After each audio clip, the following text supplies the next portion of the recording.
Okay, everyone, so this is going to be on how I use the auto filter to sort of change tracks and morph them on the spot so that we can transition to different song spots and that we can take the track that's recorded the same way it's the same every single time. It's a high intensity part, but with this one effect, and it is a stock Ableton plugin, it's called the auto filter. It can take something that was already recorded and can bring a high intensity part of a song down to a pad, or the other way around. You can have it as a pad and you can sort of build up with it. And that will also allow you to bring it down to no volume at all if you want to switch parts that way, if you want to end a song early. I'm going to show you how to do this. I think it's super easy and very effective. So, like I said, it's a stock plugin. You would just go to your audio effects. You can see it over here. And I have it favorited. So you can see there's a red dot on it. So I go up to here, and here is my effect. I'm going to go ahead and drop it on the master channel. This is what everything's coming out of, and I'll show you why. Because I have all of, other than the click and cue, you don't want any effects on that. But my guitars, everything like that, I have them bust to the group and then sent to the master channel. I have it like that today. Now, in ours, for most people, when you're starting out, that's how it's going to be. You're going to go out one master channel. We're at a point now where we go out something called Dante, which allows you to send different channels to your board however you would like to route them. I can show that another time. I'll show how you can put this effect on everything, though, if you're using more than just the master channel, because we have to do that every single Sunday. And it was a simple solution that took me forever to figure out, which if you're in any sort of sound or music, you have learned that that's the case a lot. So let's go ahead and map the auto filter to our Korg NanoKontrol. I'm going to use this knob to control everything. So press the MIDI button up here at the top right, and we're going to use this frequency button here. When you're making tracks as well, this auto filter is very useful to automate. You can have it automate in different ways. I can show that another time, but it's useful for so much. So press the knob here on Ableton, and then after you've pressed it, twist it, and you'll see that number pop up. That is the MIDI cue.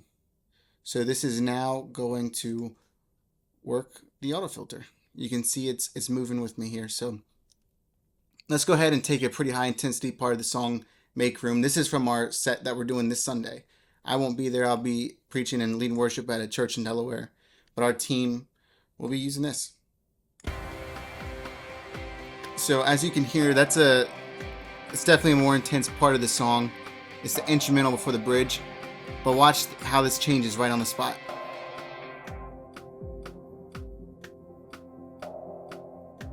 So I brought this down to where it's almost more of a pad.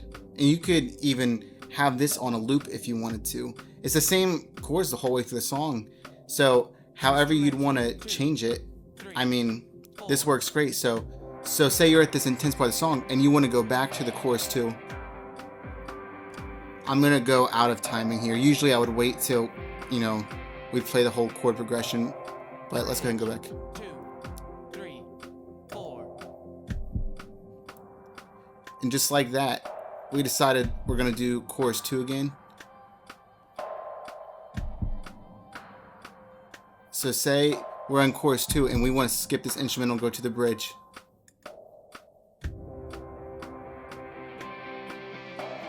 See how easy it was to build that up?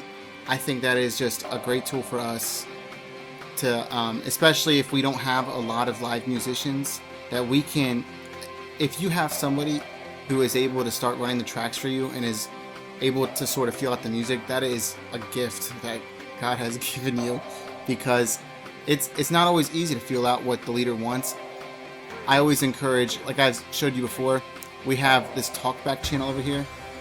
I route through the same channel as our click and cue. And the reason I do that is because you already have a voice going through there. So why not send an MD's voice through as well? So that's how we use it through a master channel. But at our church, we're using 9 channels. So the 9th channel is dedicated to our click and cue. But as you can see on all of these groups, this would, lead guitar would go out channel 2, which usually I have that muted because we have lead guitars. Some of our other guitar channels have an auto filter on it. synth. Piano is usually muted. Synth, I throw an auto filter on it. And all you have to do is literally press the MIDI button, go through, and click the same knob for every single effect. And then it will work all of them at once. And that's how we use the auto filter to help us flow during worship, help us transition song parts. So I hope this was helpful.